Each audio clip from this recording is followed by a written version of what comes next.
Guys, in today's video lecture, we will do all basic concepts of C++ which can came in our exam of HBSC class 11th. Okay. सबसे पहले हम इसमें देखते हैं C++ को किसने discover किया. It is developed by Bazarnes-Stroustrup. See its definition. Sorry. See its spelling. It is so much hard, I think. इसे आप ऐसे याद करो, बी जार्ने स्ट्रोस्ट्रुप. 1980s में बाजारने स्ट्रोस्ट्रुप ने AT&T लैबोरेटरीज में C++ को डिस्कवर किया था. देन सिमुला 67, उस टाइम पे जिस टाइम पे उसने C++ बनाई थी, उससे पहले सिमुला 67 एक ऑब्जेक्ट ओरिएंटेड लैंग्वेज थी. मीन्स OOP थी, ऑब्जेक्ट ओरिएंटेड लैंग्वेज थी सिमुला 67. और इसके साथ बाजारनेस स्ट्रोस्ट्रुप ने कुछ सी के कैरेक्टर्स मीन्स कंप्लीटली सी को सिमुला 67 के साथ ऐड करने के बाद C प्लस सिमुला 67 और इनके कैरेक्टर दोनों के मिक्स करने के बाद में उसने बनाई थी C विद क्लास. फिर बाजारनेस स्ट्रोस्ट्रुप का ही एक फ्रेंड था जिसका नाम था रिक मैस्किटी. रिक मैस्किटी ने इसका नाम C विद क्लास की जगह C++ रख दिया. तो अगर यूं आए कि हु डेवलप्ड C++, तो इसका आंसर हो जाएगा बाजारनेस स्ट्रोस्ट्रुप. आई थिंक ये क्वेश्चन आ सकता है ऑब्जेक्टिव टाइप में. It is an important question. और C++ सबसे पहले किसने प्रोनाउंस किया था, किसने कॉइन की थी टर्म C++, तो आंसर आ जाएगा रिक मैस्किटी. और ANSI की फुल फॉर्म पूछ ली जाए तो American national standard institute. Okay. Then C++ character set. Character set is a set of valid character that a language can recognize. This is not much important. जिसमें important part है वो मैं आपको करवा रही हूँ. इसमें ये पार्ट्स इंपॉर्टेंट हैं. Keyword, identifier, literals, punctuators and operators. Tokens देख लेते हैं सबसे पहले. स्मॉलेस्ट इंडिविजुअल यूनिट को हम टोकन बोलते हैं. Is the smallest individual unit in a program is known as token और लेक्सिकल यूनिट. बस यही है. और फिर जो सबसे स्मॉलेस्ट होगी उसे हम टोकन बोलेंगे. Then keyword is a word having special meaning reserved by programming language. Keyword special meaning है जो कि रिजर्व है प्रोग्रामिंग लैंग्वेज में. बस आपको इतना याद रखना है. इसके कुछ एग्जांपल हैं जैसे कि int, char, class, struct, float, etc. Then identifier क्या है? ये एक बार पेपर में पूछा भी गया, इसको देख लो एक बार. An identifier is an arithmetically long sequence of letters and digits. The first character must be a letter or underscore. Underscore is also counted into a letter. Uppercase and lowercase letters are different. All characters are significant. इसमें identifier mainly ये है कि ये long sequence होते हैं letter और digit के बाद में जो आपके इसके रूल हैं, जैसे कि ये हमेशा एक लेटर से या अंडरस्कोर से ही स्टार्ट होंगे. इनके बीच में कोई स्पेशल कैरेक्टर नहीं होना चाहिए जैसे कि हाइफन या डॉट. ऐसे ये इनवैलिड हैं. आप इनको देख लेना कि इनवैलिड क्यों है. ये एक बार वीडियो को पॉज करके देन चेक कर लेना. देन नेक्स्ट पार्ट देखते हैं इसका लिटरल्स क्या होते हैं? कॉन्स्टेंट को ही हम लिटरल बोलते हैं. Constant are also called literal. Literal, often referred as constant, are data items that never change their value during a program. Literal जिनकी वैल्यू कभी भी प्रोग्राम के ड्यूरिंग चेंज नहीं होती है. ओके. जो इसमें मेन बेसिक पार्ट है वो आपको करवा रही हूँ मैं.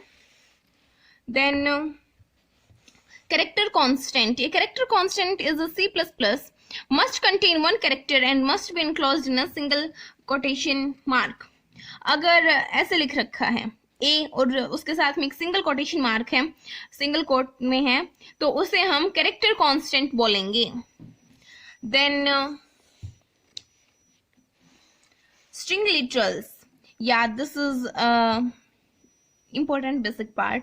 A string literal is a sequence of characters surrounded by double quotes. ये आप याद रखना कि जो string literal है उनमें double quotes आएंगे और जो character literal है, character constant है, उनमें single quote आएगा. Okay. Then punctuators, not much important. Operators, yeah, this is important.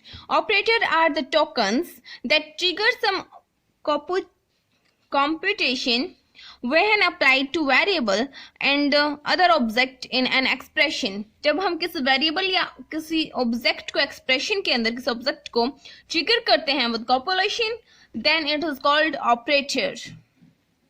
इसका आप अपनी लैंग्वेज में भी बना के लिख सकते हो कि भाई कोई भी एग्जांपल दे दिया इनमें से, दिस इज एन ऑपरेटर।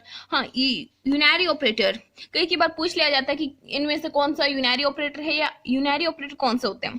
तो यूनरी ऑपरेटर जो केवल एक ऑपरेंड के ऊपर काम करते हैं वो यूनरी ऑपरेटर होते हैं। और this symbol is address operator. ये सारे सिंबल्स आप अच्छे से देख लो, ये जो हैं ये सारे के सारे यूनरी ऑपरेटर हैं। और एक बात याद रखना, अगर प्लस माइनस प्लस प्लस और कोई और एक एग्जाम्पल हो, इनमें से आपको छाट ना आ जाए तो फिर आप प्लस प्लस ही चुनोगे, क्योंकि ये प्लस माइनस तो बाइनरी भी हो सकते हैं।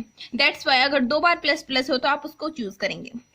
Then binary operator which require 2 operands, तो हम उसे बाइनरी ऑपरेटर कहेंगे। इसके बेसिक एग्जाम्पल है जैसे कि प्लस का symbol, minus, less than, greater than, all these.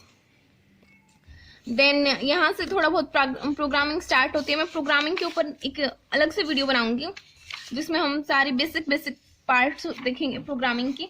एक ये देख लो, वेरिएबल। वेरिएबल क्या होता है? A variable refer to storage area which contents can vary during processing, जिसके कंटेंट प्रोसेसिंग के दौरान वेरी हो सकते हैं तो हम उसे वेरिएबल बोलेंगे। ओके, इसके बाद में इसका जो पिछला चैप्टर है उसको भी देख लो एक बार। उसमें कुछ टर्म्स हैं जो कि बहुत बार रिपीट हो चुकी हैं। This question number chapter number 5, general concept, general oops concept. Here double OP means object oriented programming. Okay, then in this we see what is important here. When I find something important then I will tell you. Paragraph not much important this is. Then here limitations not much important, this is very important. Object and class, very important. Object is an identifiable entity with some characters and behaviors. एक identifiable entity जिसके कुछ character और कुछ behavior होते हैं। Class is a template blueprint representing a group of objects that share common properties and relationship. जो class है वो एक ब्लूप्रिंट की तरह होती है जो एक ग्रुप के ऑब्जेक्ट्स को जो एक ग्रुप के ऑब्जेक्ट होते हैं उनके साथ सेम प्रॉपर्टीज और सेम रिलेशनशिप होती हैं। हाँ, और एक छोटा क्वेश्चन ये भी बन सकता है, an instance of class is called, then अगर ब्लैंक हो तो उसमें आपको ऑब्जेक्ट लिखना है। Instance of class is called object.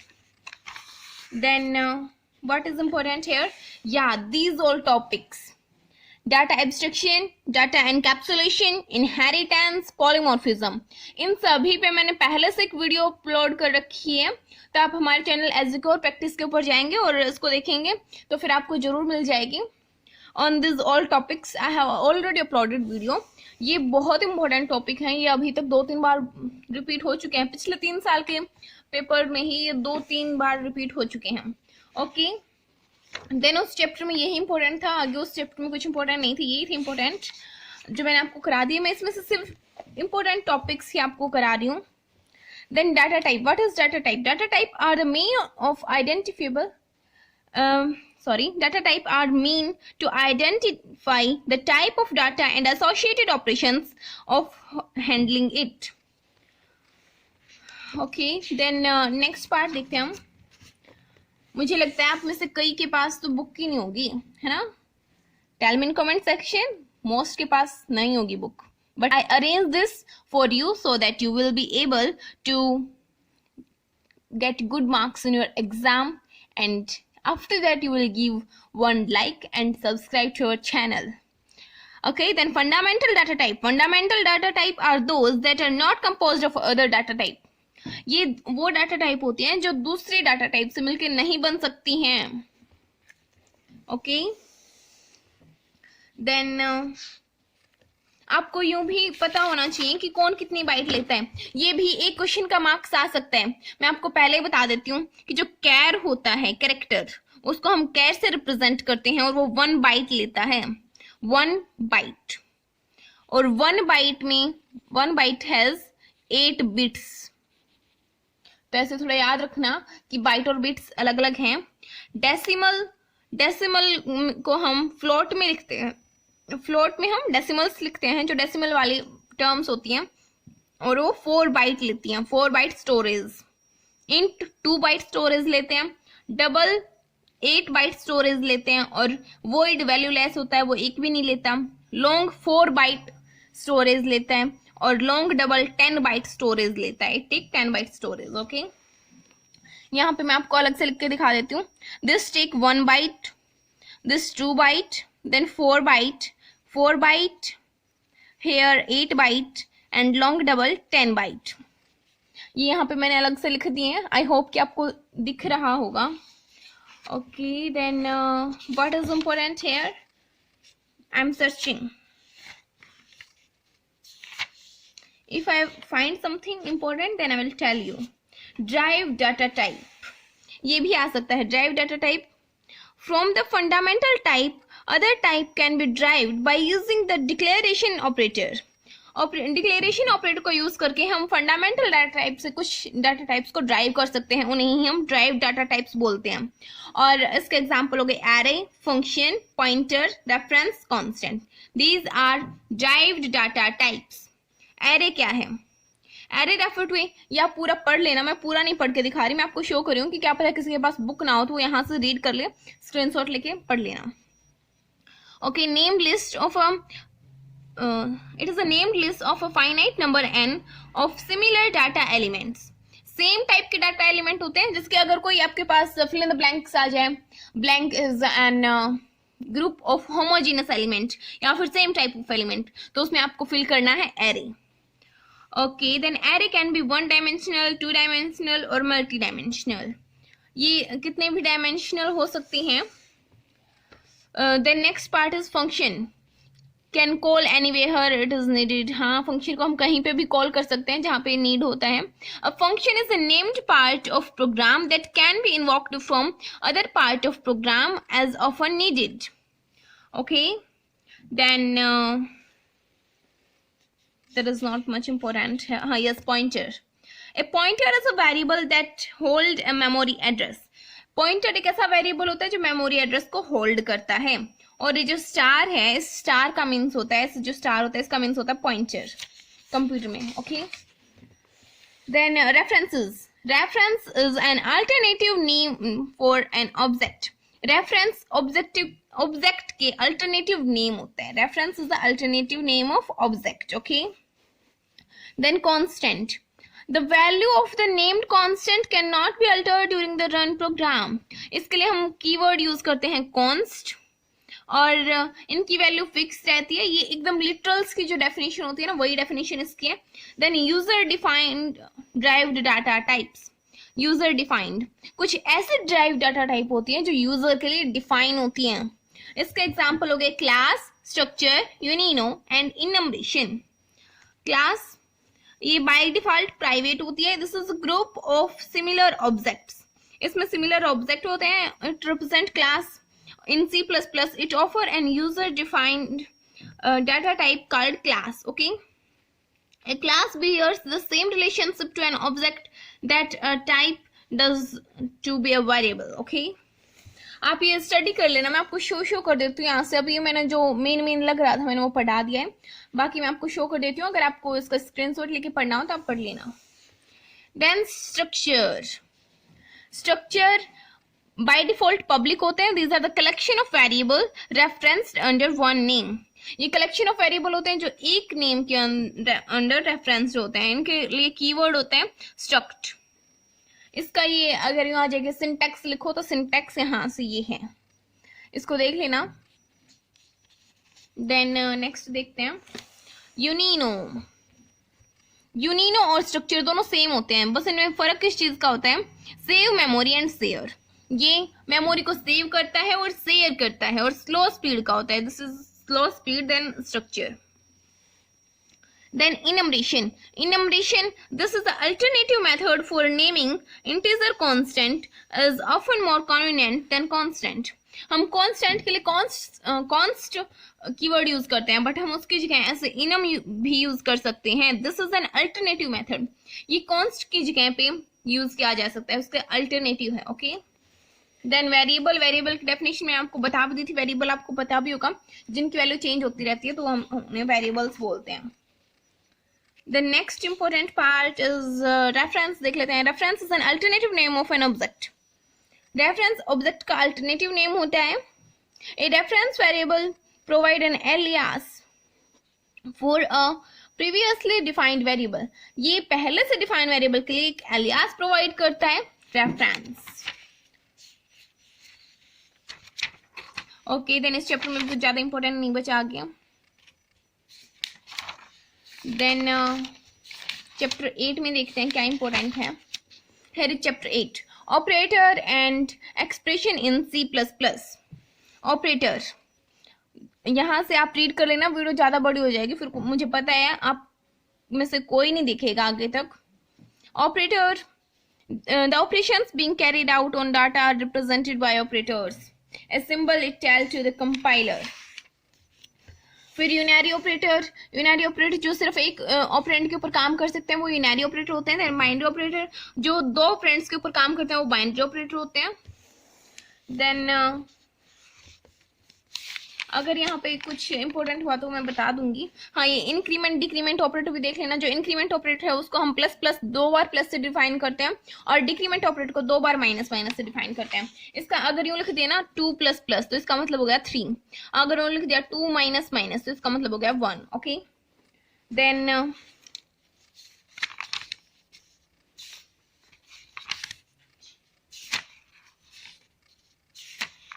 Yes these, ये आप खुद से पढ़ लेना, इम्पोर्टेंट भी है और इसमें बहुत बड़ा हो जाएगा अगर मैं सारा आपको एक एक लाइन करके बताने लगूंगी। तो मैं आपको अच्छे से शो कर रही हूँ। आई होप कि आपको ये फोटो साफ आ रही होगी, तो आप इसमें से ऐसा स्क्रीनशॉट लेके और फिर रीड कर लेना। ये logical, not operator, and operator और ऑपरेटर, ये ऑपरेटर्स भी सारे इंपॉर्टेंट है और ये गेट्स भी सारे इंपॉर्टेंट हैं। And or not, get and operator both are very important. ये आप रीड कर लेना एक बार। देन आगे देखते हैं कुछ इंपॉर्टेंट हो तो। हाँ, कंडीशनल ऑपरेटर। कंडीशनल ऑपरेटर ये होता है, अगर आपको ये बताना चाहे तो कंडीशनल ऑपरेटर ये होता है, उसका सिंटैक्स ये होता है operation, sorry expression 1, then question mark, expression 2, colon, expression 3। बस इसमें से सिर्फ इतना ही देख लो। देन एक्सप्रेशन, एक्सप्रेशन क्या होती है? An expression in C++ is an invalid combination of operator, constant and variable. बस इतना काफी है। और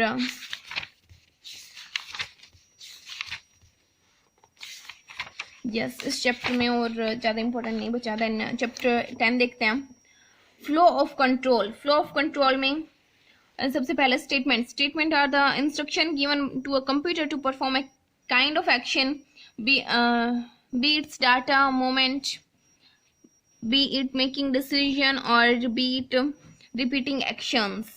The simplest statement is the empty or null statement. सबसे simplest statement कौन से होती है? null और empty statement फिल blanks में आ सकता है।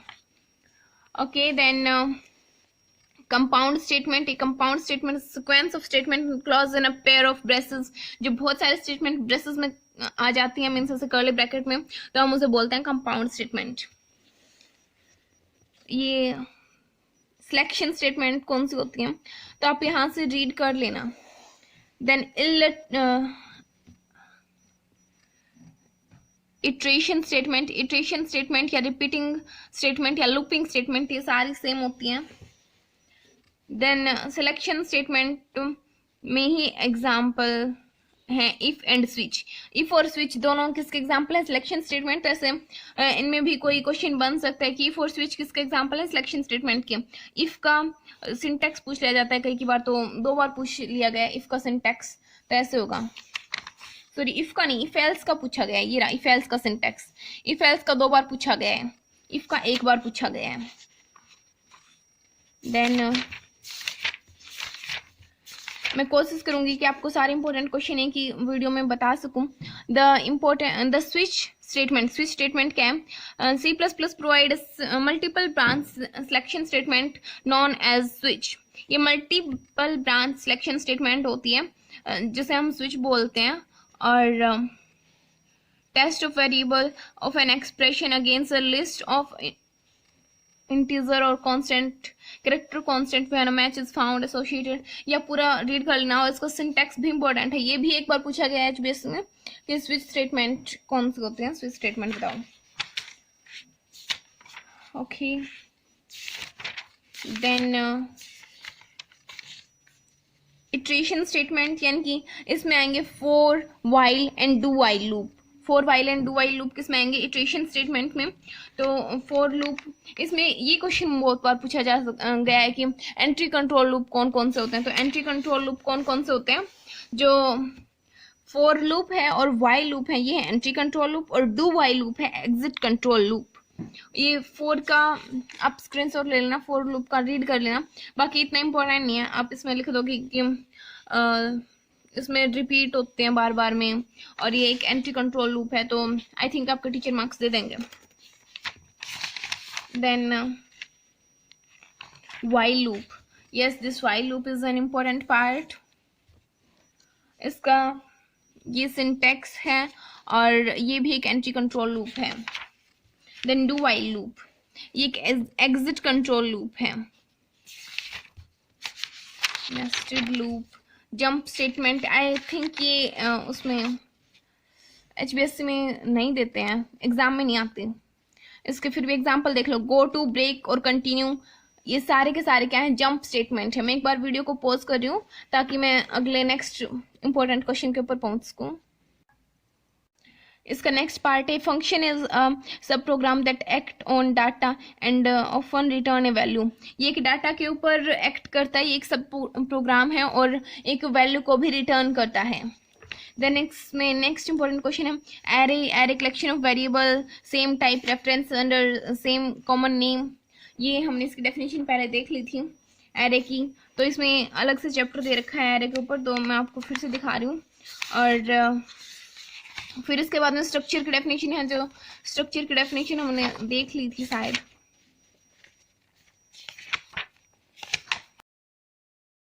हमने पूरे इसमें C++ में जितने भी इम्पोर्टेंट क्वेश्चन थे उन सभी को कर लिया है. अगर आपको और किसी भी टॉपिक पे वीडियो चाहिए तो मुझे जल्दी से जल्दी बता देना, मैं आपके पेपर से कम कुछ घंटे पहले उसे अपलोड करने की कोशिश करूंगी.